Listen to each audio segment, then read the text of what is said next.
দিবেন হচ্ছে আসলে পরে ক্রমশ আপনি লিখবেন, এটা বুঝাই যাইতেছে, কারণ আপনি যেটা বলেন সেটা। আমি একবারে ধইরা বাইন্দা কাগজ কিন্তু কিন্তু কিন্তু কিন্তু কিন্তু কিন্তু যখন পর্যন্ত আপনি এটা লিখেন নাই তখনই নামগুলি বলা এটা ঠিক, মানে হাউ ডাজ ইট সাউন্ড, মানে আপনি আদিলুর রহমান খান।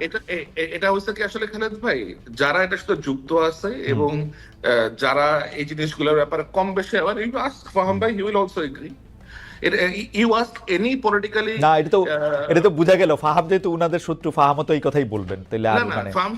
আপনি আপনার যে of course you have a large circle back in Bangladesh, you just run this things, you just run what I said, যে ওই স্পেসিফিক দরগা শরীফ, ওই একটা নিষিদ্ধ ঘোষিত যে পার্টি, এটারে অ্যাক্টিভ করতে যাচ্ছে কে, এটার যে ব্যান আছে এটার ব্যানটা কে লিফট করতে চায়, গোলাম সারোয়ার নামে একটা ক্যারেক্টার আছে, এক লয়ার, সে কোথায় কোথায় গিয়ে কোঅর্ডিনেট করে বেড়াচ্ছে, এগুলো সব আমরা জানি রে ভাই, কে কোথায় যাচ্ছে, everybody like we know all of this things. আচ্ছা, আমি আপনার কাছ থেকে কথাটা একটু কায়রা নিয়ে আমি একটু ফাহামের কাছে যাই। ফাহাম, একটা খেলার কথা বা একটা লক্ষ্যের কথা সায়ের কিছুটা বলল, আমি একটু জানতে পারি বা আপনি একটু বলতে পারেন যে এই লক্ষ্যটা আসলে কি, মানে বাংলাদেশটা কি করবে, মানে মানে কি হইলে সবাই খুব খুশি হবে, মানে সায়ের যে নামগুলি বললেন এবং যারা দেখতেছি যে বাংলাদেশে অনেক কিছু নিয়ে যাদের অনেক ক্ষোভ দুঃখ, সবাই খারাপ, কি হইলে বাংলাদেশটা একটু ভালো হবে, মানে লক্ষ্যটা কি? মানে সায়ের তো বললো না, সায়ের হয়তো পরে বলবে যে কিছু একটা লক্ষ্য তো আছে, সেই লক্ষ্যটা কি?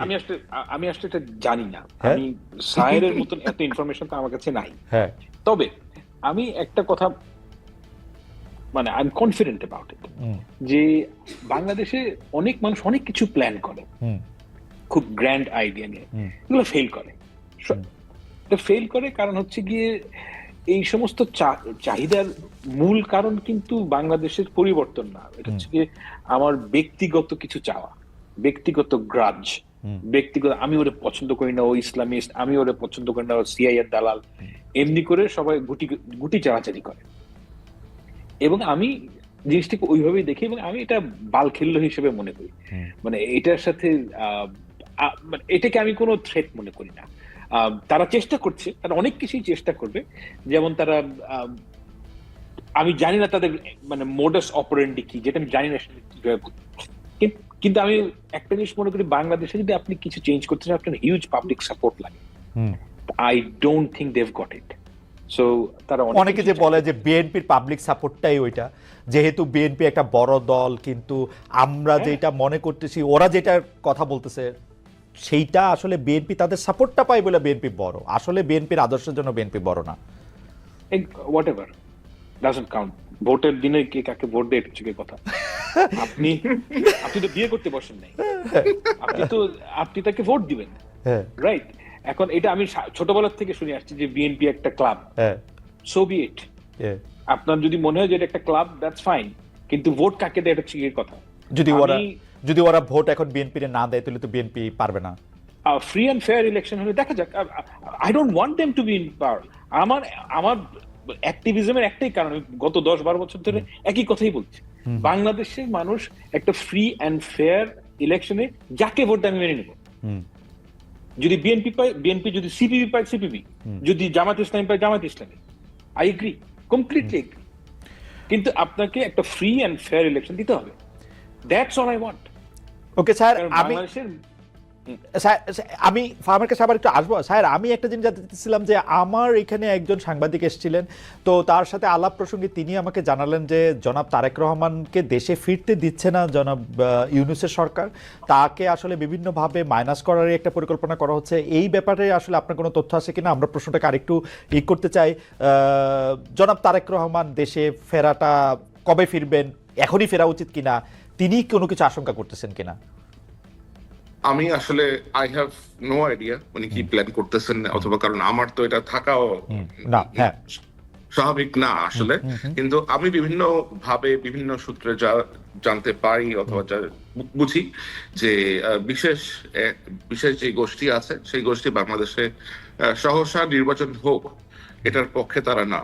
তারা চান বাংলাদেশের যে অবস্থায় বর্তমানে আছে অন্তর্বর্তী সরকার, এটাই আরো দীর্ঘায়িত হোক, অন্তত 2-3 বছর আরো দীর্ঘায়িত হোক, এবং তারপরে তারা একটা অবস্থাতে গিয়ে নিজস্ব একটা সুবিধা মতো পর্যায়ে পৌঁছে তারপরে তারা ইলেকশনটা দিতে চান।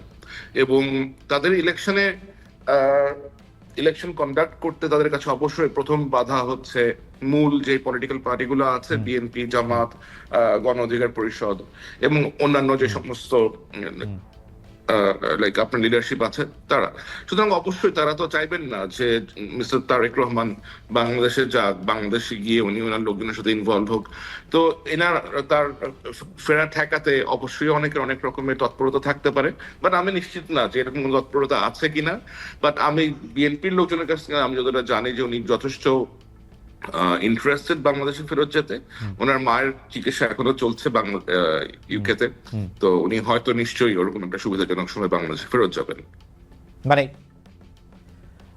এই প্রশ্ন ফাহাম যখন আরেকবার আসছিলেন, ফাহামকে আবার করছিলাম যে ফাহাম সে সময় একটা উত্তর দিয়েছিলেন যে এটা তো আসলে দেশের সকল ফোকাস ওদিকে চলে যাবে, কিন্তু দেশের সকল ফোকাস ওদিকে গেলে তো যাওয়াই তো উচিত মনে হয় এখন এই হানাহানি পারস্পরিক কাদা ছোড়াছড়ির মধ্যে। আপনার কাছে কি মনে হয় যে মানে উনি, আমার মনে হয় হি উইল লিভ, লাইক আমার মনে হয় he will travel to Bangladesh.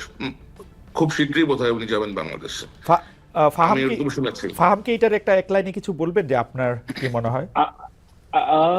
আমার তো মনে হয় উনি যাবেনই অবশ্যই, কিন্তু কখন যাবেন এটা তো বলা খুব দুরূহ, কারণ এই মুহূর্তে তো ওনার মার চিকিৎসা চলছে।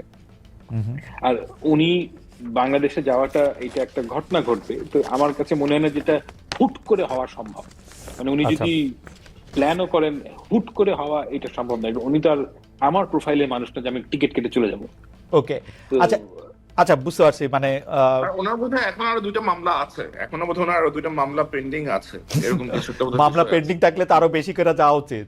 কারণ হচ্ছে যে আপনি তো আপিল করতেছেন মামলা কোয়াশ করার জন্য, মামলার যে আসলে গ্রাউন্ডই নাই সেটার ক্ষেত্রে মিনিমাম আপনাকে আসলে কোর্টের সামনে হাজির হইতে হয় গত অন্যায় বলার জন্য।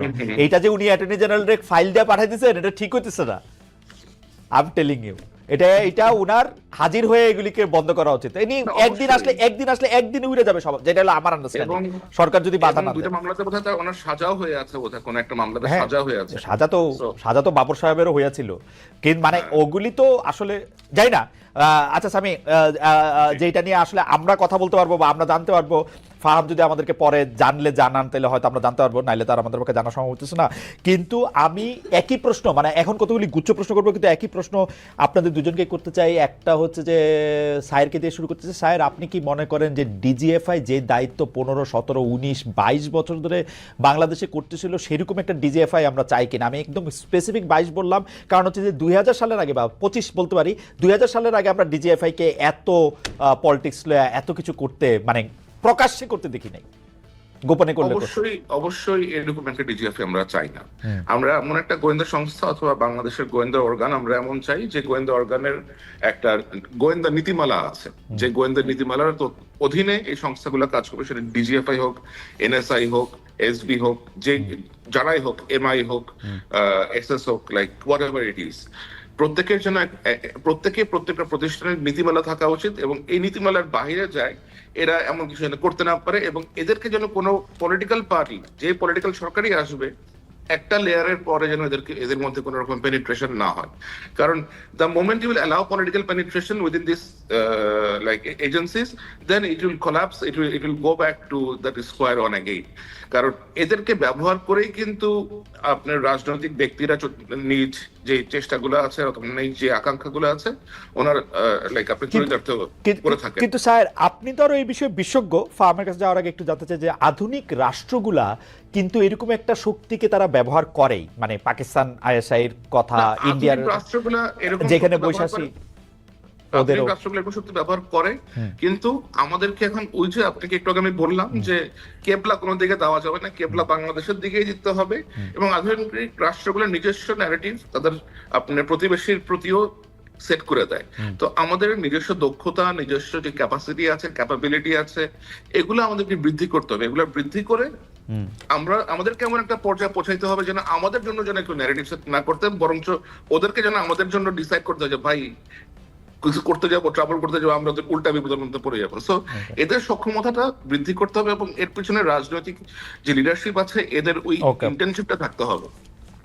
ওকে, ফাহাম, আপনার কাছে কি মনে হয় ডিজিএফআই গত আমি মনে করি যে ডিজিএফআই প্রথমত এই as this organization it should be disbanded, okay, DGFI এবং র্যাম্প।